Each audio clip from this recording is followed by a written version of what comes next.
Creak, creak. In my wedding dress, I stood frozen in front of my soon-to-be husband's waiting room. I heard a strange noise coming from inside, a small shaking sound of a table and a raspy voice. A thump, thump. I had a bad feeling. I opened the door just enough to peek inside, hoping not to be noticed. There, I saw the back of my fiancé Daniel standing in front of the table in his tuxedo. I had always imagined how handsome he would look, my pride and joy. But what I saw filled me with utter despair. Trembling, I held up my smartphone and started live streaming. I was determined to expose the sin that stole my happiness.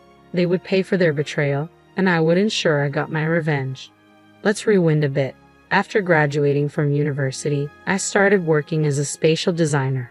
I've been working for 4 years now. While being a designer sounds glamorous, the reality is that the salary is low and the workload is heavy, especially on weekends. I've been working tirelessly, and recently, I've been entrusted with designing stores for famous brands. I finally felt like I had made it. At the peak of my career progress, my boyfriend Daniel proposed to me. We met through a mutual friend during our university years and started dating as sophomores. Daniel, who was both academically and athletically gifted, was popular at the university. He graduated with honors and excelled in the futsal club. Even after we started dating, girls who were popular on campus continued to confess their feelings to him. My friends thought he seemed like a playboy, but I never doubted his faithfulness. He had a good personality and looks that stood out. Daniel has been working as a salesperson for a major parts manufacturer since graduation, and he is seen as having a promising future. Lately, he's been busy with work, creating sales materials, and often coming home late. He said it was a job that could only be done on the company's computer, so he couldn't work from home. Since I usually got home earlier, I took on the majority of the house chores. I accepted it as part of our lives. Recently, preparations for our wedding and meetings with our families have kept us busy, leaving little time for ourselves. This had been a concern for me. I thought that my worries would vanish once the wedding was over and we settled into our married life. But I could never have predicted what was to come. Our 7-year relationship, which had begun during our university days, was about to end in the worst possible way. About half a year after accepting Daniel's proposal, we went back to our hometown to introduce him to my family. My younger sister, Amelia, who was 2 years younger, had surprisingly come home too. At that time, Daniel and I were living in an apartment a 30-minute drive from our parents' house. Amelia, who lived alone at a convenient distance from both our place and our parents, was meeting us at our parents' house for the first time in several years. "Huh, you're home. That's unusual. I hadn't heard that Amelia was coming." "Well, yeah. I wanted to see who my big sister was marrying," she replied. "Oh, so it's this guy. Nice to meet you. I'm Amelia." She was always overly friendly, but something about Amelia's sweet, babyish voice bothered me a little. "Nice to meet you. I'm Daniel," he greeted back in a gentlemanly way.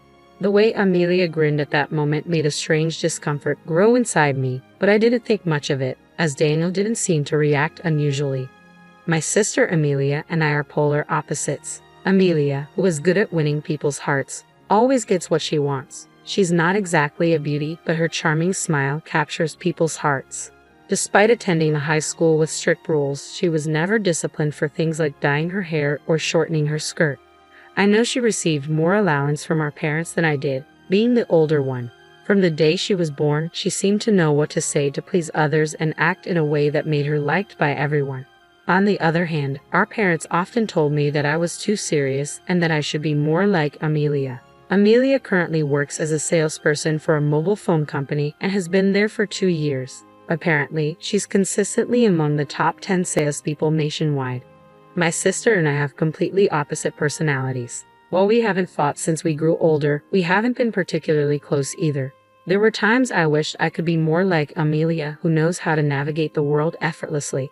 But now I have Daniel, and a happy life awaits us. Sure, there were moments when I felt envious comparing myself to my younger sister, but now I was about to start a new family with the love of my life. I had a positive outlook on life at that time. 3 months passed and we finished registering our marriage. Preparations for the wedding ceremony were steadily proceeding. I was mainly the one pushing forward with the wedding plans. Daniel, in his 4th year at the company and taking on more responsibilities, sometimes couldn't come home due to work. Initially, Daniel was enthusiastic about the wedding ceremony, but gradually he showed less and less interest. Hey, about the wedding guests. I just got home and I'm tired. Can we do this another time? Besides, do whatever you like. I trust you. Oh, and I'll be coming home tomorrow. He would casually dismiss wedding topics like this. Deep down, I was frustrated, but I took a deep breath to calm myself down. Are you sure you're okay taking on so much work before the wedding? Aren't you tired? I'm fine, thanks. As the wedding ceremony approached, Daniel seemed more swamped with work. I wished he could show more concern about it as my fiancé. However, I tried to remain patient and supportive. I thought that Daniel being recognized at work and increasing his income was a good thing for us as a couple, and I tried to stay positive. Amidst all this, on a weekday night with only a month left before the wedding ceremony, Daniel, who had been coming home late as usual, came home unusually early. You came home early today. Dinner is ready, I said. Before I knew it, all the house chores had become my responsibility. Thanks, but more importantly, I have something to discuss with you, he replied. What's wrong? I asked, wondering why he seemed unusually excited. Do you want to get new cell phones? If we buy 2 at the same time, it's a good deal. Some Mind You business was said they can give us a bonus for introducing their services. It was true that I had been wanting to replace my cell phone, and Daniel had been complaining about his old one. But considering the expenses for the wedding ceremony, we needed to save money. What's the bonus? New models are expensive, aren't they? It's about $4,000 for 2. The bonus is $4,000. His explanation about the bonus faded as I fixated on the amount. Well, actually, I already bought them. Excuse me. He said he had already bought 2 of the latest smartphones, encouraged by someone he does business with. You just have to pay your share. The device fee is in installments. Though we both worked and were about to become husband and wife, we had agreed to manage our bank accounts separately for a while and discuss it again when we wanted kids in the future. So now, he wanted me to pay for my portion of the phone he had bought on his own. But what's bought is bought, and we can't return it. I remembered we were planning a surprise using smartphones for the wedding ceremony. The latest model could capture beautiful images, so maybe it was okay. Seeing Daniel looking pleased, I lost the will to get angry and forced myself to accept the situation. 1 month later, our long-awaited wedding ceremony finally arrived. I chose the pure white dress with my mother and mother-in-law. Daniel, who was busy with work and couldn't help with the preparations much, will surely be surprised when he sees me today. After entering the venue and getting ready, my close friend from university, Mila, came to greet me in the bride's waiting room. Olivia, congratulations, Mila said, tears in her eyes. Thank you. Hey, do you think the surprise will go well? I asked. I had planned a special event and asked the venue staff to prepare my smartphone to be connected to the screen. We were set to perform a surprise interview with the guests. I thought a regular event would be boring, so I asked the staff to do various things in terms of production for the ceremony to meet my demands. I wanted to pay attention to the details, an occupational hazard of being a spatial designer. The guests are already seated, so why don't you show the situation in the waiting room, like a sideshow, just like the groom's waiting room? You're right, that sounds really fun. Since I had planned the smartphone performance with the staff without involving Daniel, I hadn't told him about it yet. It would be a surprise if I suddenly informed him during the ceremony, so maybe it would be nice to give him a heads up and show him a little bit in advance. Feeling excited, I headed towards Daniel's waiting room. In front of his waiting room, I took a deep breath slowly, imagining how great Daniel would look in his tuxedo. Thinking that, I opened the door a little bit. Then I heard some noise, a small shaking sound of a table and a raspy voice. I wondered if he was with someone. I opened the door a bit more quietly so as not to be noticed. I saw the back of Daniel in his tuxedo, standing and facing the table. Peeking in from a bit of an angle, I could see someone lying on the table. Leaning a bit more to take a better look, I was shocked to see Amelia lying on the table. Unaware of me watching them, the two were so focused on each other. I was frozen for about 5 seconds, but then I comprehended what was happening. Surprisingly calm, I immediately took out my smartphone and turned on the live stream. I was determined to have him obliterated by society. The two in front of me were completely oblivious to my presence, and I kept filming them with my smartphone for the next 10 minutes. The venue staff had done an excellent job preparing for the surprise in the hall with the guests. This entire incident was displayed on the large screen in real time. Ironically, the new smartphone came in handy. The clear image was evident even from a distance. As it was being filmed, the guests watching the live stream were speechless. My parents and in-laws noticed the commotion, and my father-in-law was furious. My mom held him back as he raged, "That idiot son. I'm going to punish him right now." He recorded the images on the screen as evidence. After live streaming the whole incident, I stayed hidden and watched the situation, straining my ears to listen to their conversation. "Didn't you say that you wouldn't go back home when Olivia and I went to greet your parents?" It seemed they were talking about the time we went to greet my family half a year ago. "Sorry, I just thought it'd be fun and popped in. Your sister was a bit sucky, wasn't she?" She looked hilarious. It was tough pretending it was our first time meeting each other, but we weren't found out, were we? Anger welled up inside me. Was all that pretending to be meeting for the first time just an act? I couldn't believe they'd had a relationship since half a year ago. She basically never suspects me of cheating. I've never been caught since university. This guy was a serial cheater. I couldn't stop trembling with all the anger I had for him.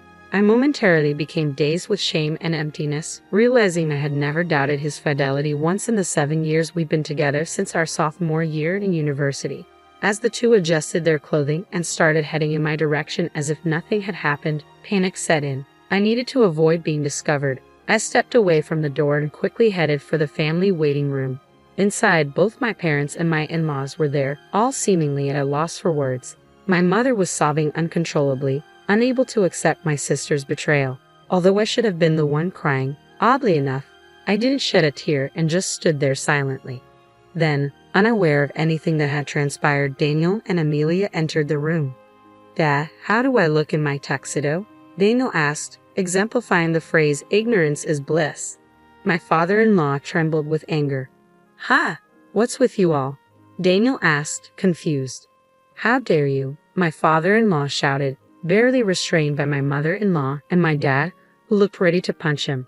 With great effort, I calmed myself down, and my mother-in-law began to explain everything that had happened.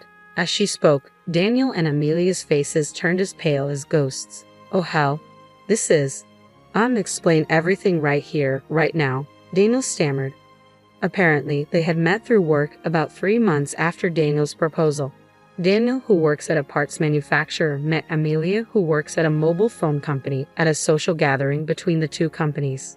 Unaware that Amelia was my sister, Daniel seduced her, and their relationship developed into an affair. When he found out she was my sister, he didn't end their relationship.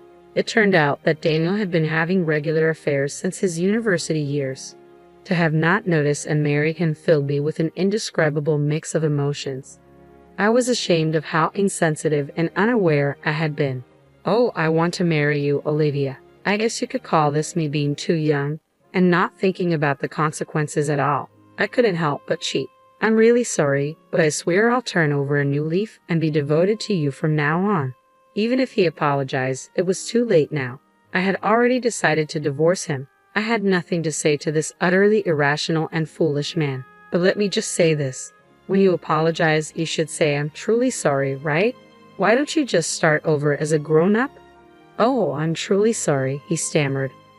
My sister Amelia remained silent, looking down. She was still trying to rely on others even at a time like this. Instead of feeling anger, I pitied her. I left Daniel, who didn't want a divorce, behind as I walked out of the waiting room.